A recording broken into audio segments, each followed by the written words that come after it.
How many of you are on Facebook out there?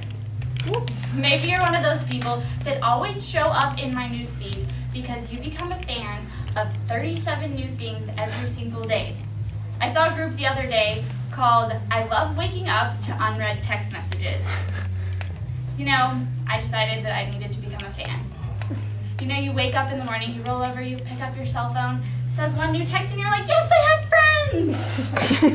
But what if every morning you could wake up to the absolute most loving text ever, and it'd be exactly what you need to hear that day? Everybody who joined that Facebook group out there is starting to say, all right, I'm liking this, I'm liking this. Well, we can wake up to the text that Jesus gave us every morning, telling us how much he loves us. Psalms 143:8 says, tell me in the morning about your love because I trust you. Now, David wrote this psalm, and he was a man after God's own heart, so he was getting that Jesus text. In order to get that, this verse says we must make a daily commitment to 1, communicate with him, and 2, trust in him. And once we do, our lives will change into something bigger than us. First of all, what is a relationship without communication?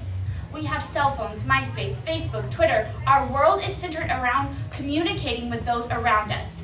We want to post status updates and read our favorite celebrities' every move over Twitter, but we don't want to take the time and tell God about our day and take guidance from his word.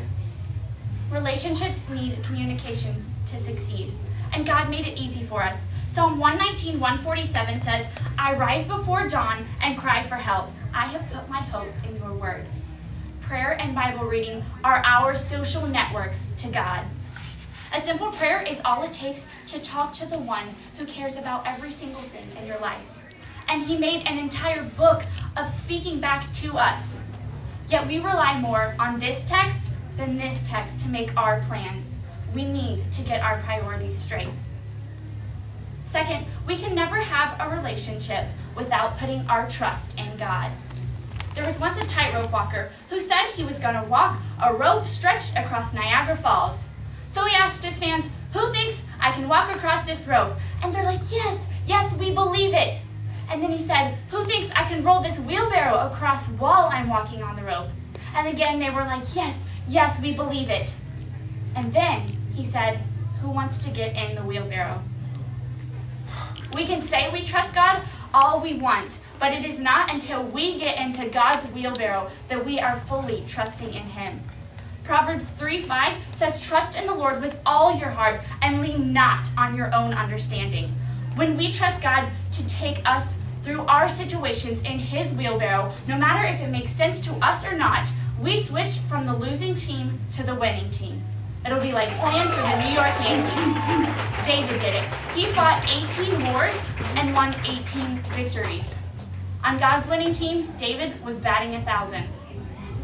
There's so many benefits of the change that comes when we commit to making that relationship with God grow. But we've got to commit to developing that relationship every single day. It's like the butterfly. At one point in every butterfly's lifetime, he was an ugly, creepy, crawly caterpillar eating off the ground. But the caterpillar changes when he hatches out of that cocoon. However, the butterfly that he emerges is nothing until he basks in the sun. A butterfly's body temperature must reach 86 degrees before he's able to fly. And once he can, he stands out from the world around him. We're a lot like that caterpillar. We were dirty creatures, and God changed us into something beautiful by saving us. But our salvation is nothing until we spend time in the sun. Let God set you on fire. Then you can finally stop being earthbound and soar. Once you spend time with him, you will see everything in your life change. You will see strongholds broken down. You will see hurts mended, and you will be able to walk in his perfect will. It reminds me of a line from Hillsong, consume me from the inside out.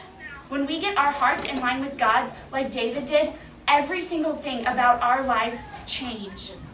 I challenge you today. Don't just claim Christianity. Change your status to enter a relationship with God today and make the commitment to start off every single day by opening up that text called the Holy Bible. Tell him your hopes and fears and trust that he'll be faithful. When you commit your all to Him, you'll be able to soar like the butterfly. That commitment changes everything.